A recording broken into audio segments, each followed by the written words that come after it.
Iran से जंग के लिए जब मशरिक़ वस्ता आया तो अमेरिका समझ रहा था कि वो एक हाथी है और ईरान एक चूंटी है, वो उसको मसल कर रख देगा। ईरान एक तरने वाला है जिसको आसानी से निकल जाएगा, लेकिन ईरान तो लोहे के चने साबित हुआ और उसके सारे दांत टूट गए। अमेरिका की अस्करी ताकत पाश पाश हो गई और उसका गुरूर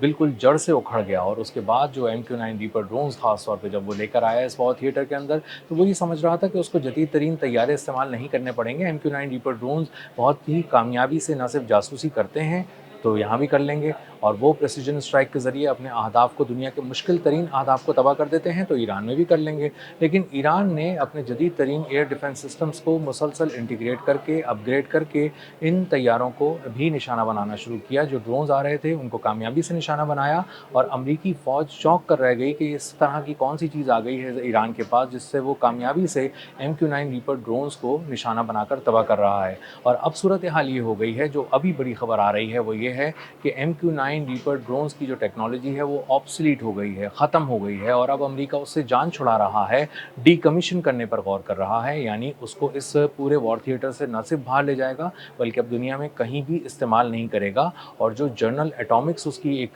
कंपनी है अमेरिका की, जो ये MQ-9 रीपर ड्रोन्स बनाती है, उसको ये कहा गया है कि अब इससे जान छुड़ाओ। अब हम इतने महंगे ड्रोन्स की तबाही के मुतहम्मिल नहीं हो सकते, इतना नुकसान नहीं उठा सकते कि 30 से 45 मिलियन डॉलर के ड्रोन को एक ईरान का मिसाइल आकर तबाह कर देता है 20-30 हज़ार डॉलर का, और हम इस वक्त परेशान होकर उसकी सिर्फ शक्ल देखते रह जाते हैं कि किस तरह गिरा, उसका मलबा भी हमें नहीं मिलता और कामयाबी से उनको हैक भी कर लिया जाता है, जैम भी कर लिया जाता है। इसका मतलब ये है कि उसकी टेक्नोलॉजी ऑब्सोलीट हो गई है, ईरान उससे बहुत आगे कहीं खड़ा है। और अगर MQ-9 रीपर ड्रोन हमने इसी तरह वहाँ भेजने शुरू कर दिए तो इसका मतलब ये है कि तबाही हमारा मुकद्दर होगी। तो अब जनरल एटॉमिक्स ने इस पर काम शुरू कर दिया है, सस्ते ड्रोन बना रहा है और ऐसे ड्रोन बना रहा है जो तबाह भी हो जाएँ तो फिर इतना दर्द ना हो अमरीकी फ़ौज को जितनी तकलीफ़ अभी हो रही है। मेरा नाम अज़हर अली ख़ान है और आप देख रहे हैं आज की बात। जनरल एटॉमिक्स ने एक काम शुरू कर दिया है ऐसे ड्रोन की तैयारी पर, जिसके बारे में कहा जा रहा है कि वो सस्ता होगा और जब जाएगा तो वो सुसाइड ड्रोन होगा, अपना मिशन मुकम्मल करेगा और उसको तबाह कर दिया जाएगा। अगर इसको तबाह भी कर दिया जाएगा तब भी इतनी तकलीफ़ नहीं होगी अमरीकी फ़ौज को, क्योंकि ये सस्ते होंगे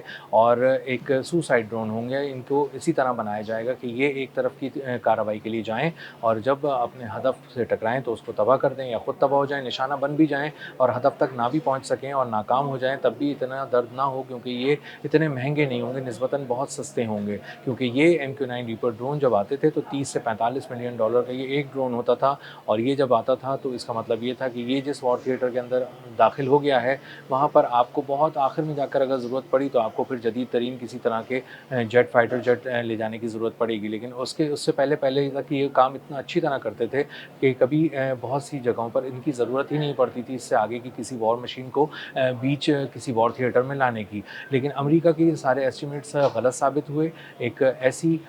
मार मारी है ईरान ने कि उसके बाद ये पूरी टेक्नोलॉजी ही ऑब्सोलीट हो गई है और ये बिलियंस ऑफ डॉलर्स की लागत से तैयार होने वाली इस टेक्नोलॉजी को ईरान न सिर्फ खा गया है बल्कि इन वॉर मशीन्स को भी उसने उठाकर बाहर फेंक दिया है। और अब हाल ये हो गया है कि MQ-9 रीपर ड्रोन का कोई रिस्क अमेरिका ले ही नहीं रहा। जो ताज़ा तरीन रिपोर्ट है वो बता रही है कि 25% ड्रोन ज़ाया करवा चुका है अमेरिका इस वक्त अपने आर्सेनल के, और इस वक्त उसके पास जो 75% ड्रोन हैं वो भी अब इस तरह से कॉम्प्रोमाइज़ हो चुके हैं कि वो ईरान के ख़िलाफ़ इस्तेमाल नहीं किए जा सकते, क्योंकि ईरान के पास इतने जदीद तरीन एयर डिफेंस सिस्टम आ गए हैं जिनको उसने अभी कामयाबी से इंटीग्रेट भी कर लिया है कि वो इन एयर डिफेंस सिस्टम से MQ-9 रीपर ड्रोन्स को न सिर्फ बहुत दूर से देख लेता है, लॉक कर लेता है, बल्कि कामयाबी से मिसाइल मारकर तबाह भी कर देता है। यमन से लेकर ईरान तक एक पूरा कब्रिस्तान है जो MQ-9 रीपर ड्रोन्स का सजा दिया गया है। यमन में भी कम से कम 1 दर्जन से ज़ायद MQ-9 रीपर ड्रोन्स तबाह किए गए हैं हौसियों की जानिब से, और ये कुछ भी नहीं है वो तादाद जो तादाद ईरान में की गई है तबाह, क्योंकि ईरान में जो तादाद तबाह की गई है MQ-9 रीपर ड्रोन्स की, वो भी अमरीकी फ़ौज खुद ये बात तस्लीम करती है कि वो 45 के करीब MQ-9 रीपर ड्रोन्स या तो तबाह कर दिए गए या जैमिंग का शिकार हो गए, और ये 1 अरब 30 करोड़ डॉलर मालियत के ड्रोन्स थे। लेकिन इसका जो तखमीना है वो कहीं ज़्यादा है,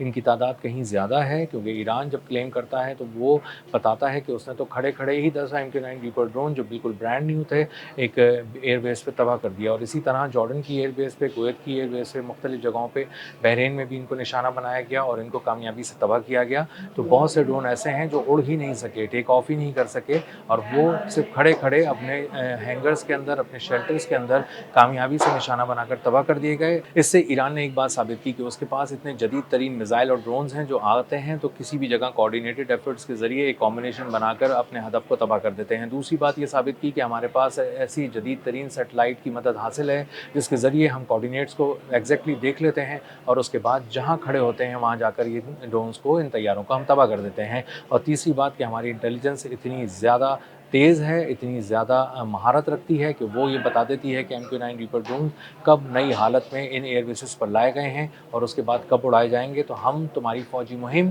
शुरू होने से पहले ही नाकाम बनाने की सलाहियत रखते हैं। इंटेलिजेंस से लेके सैटेलाइट से लेके रॉकेट फोर्स तक हमारी सब चीज़ें इस तरह से इंटीग्रेटेड हैं कि हम जब चाहें तुम्हें आराम से निशाना बनाकर तबाह कर दें और तुम्हें आइडिया ही नहीं होगा कि तुम इनको किस तरह से बचा पाओगे। क्योंकि उसके साथ साथ हम सबसे पहला एहतमाम ये करते हैं कि जदीद तरीन एयर डिफेंस सिस्टम्स को पहले उड़ा देते हैं। जब तुम्हारी डिफेंस शील्ड ही ख़त्म हो जाती है, वो सारी चादरें जो तुमने लगाई हैं इन सब को बचाने के लिए, जब वो फट जाती हैं तो उसके बाद आते हैं ड्रोन्स, उसके बाद आते हैं मिसाइल के बैराज और उसके बाद एक बहुत बड़े पैमाने पर आसमान से तबाही आकर ज़मीन पर बरसती है और हर तरफ तबाही फैल जाती है। इसी तरह जो हर्मुज़गान एक प्रोविंस है ईरान का, 2 दिन पहले वहाँ पर एक बहुत बड़ा एक ऑपरेशन करने के लिए MQ-9 रीपर ड्रोन भेजा गया था। एक स्ट्रेटेजिक अहमियत की हामिल लोकेशन थी जिसको तबाह करना था, लेकिन ईरान ने उससे पहले ही उसको लॉक करके जदीद इंटीग्रेटेड अपने सिस्टम के ज़रिए जो डिफेंस सिस्टम उसने रिसेंटली इंस्टॉल किया है उससे निशाना लगाकर उसको तबाह कर दिया। तो एक मंसूबा जो अमेरिका ने चाहा कि उसमें अपने फाइटर जेट्स को न झोंके और एक MQ-9 रीपर ड्रोन से ही वो काम ले ले, उसको भी ईरान ने कामयाबी से निशाना बनाकर तबाह कर दिया। हाल ही में ईरान के एक जनरल ने कंफर्म किया है कि 200 से ज़ायद तैयारे अमेरिका के इस जंग के दौरान तबाह कर दिए गए हैं। एयरक्राफ्ट का उन्होंने नाम लिया जिसके अंदर हेलीकॉप्टर्स भी आते हैं, ड्रोन्स भी आते हैं, फाइटर जेट्स भी आते हैं, रिफ्यूलिंग टैंकर्स भी आते हैं और ट्रांसपोर्ट प्लेन्स भी आते हैं। इसका मतलब ये है कि एक पूरा कब्रिस्तान है जिसमें नित नई किस्म की जो टेक्नोलॉजी है वो दफन हो चुकी है और उसमें हर तरफ एक अलग किस्म का कदबा लगा है। उस कब्रिस्तान में किसी के आगे लिखा है MQ-9 रीपर ड्रोन, किसी के आगे लिखा है F-15, किसी के आगे लिखा है F-35, किसी के आगे लिखा है 8NC थंडरबोल्ट और बहुत सी खबरें हैं जिसके आगे एक C-17 जो ग्लोब मास्टर उनका एक ट्रांसपोर्ट प्लेन है जिसके अंदर फ़ौजी बहुत बड़ी तादाद में ट्रांसपोर्ट किए जाते हैं, वॉर मशीन्स लेके जाई जाती हैं, इवन आप टैंक भी उठाकर उसमें ले जा सकते हैं, बख्तरबंद गाड़ियाँ, जदीद तरीन डिफेंस सिस्टम सब उसके ज़रिए ट्रांसपोर्ट किया जाता है। उन तैयारों को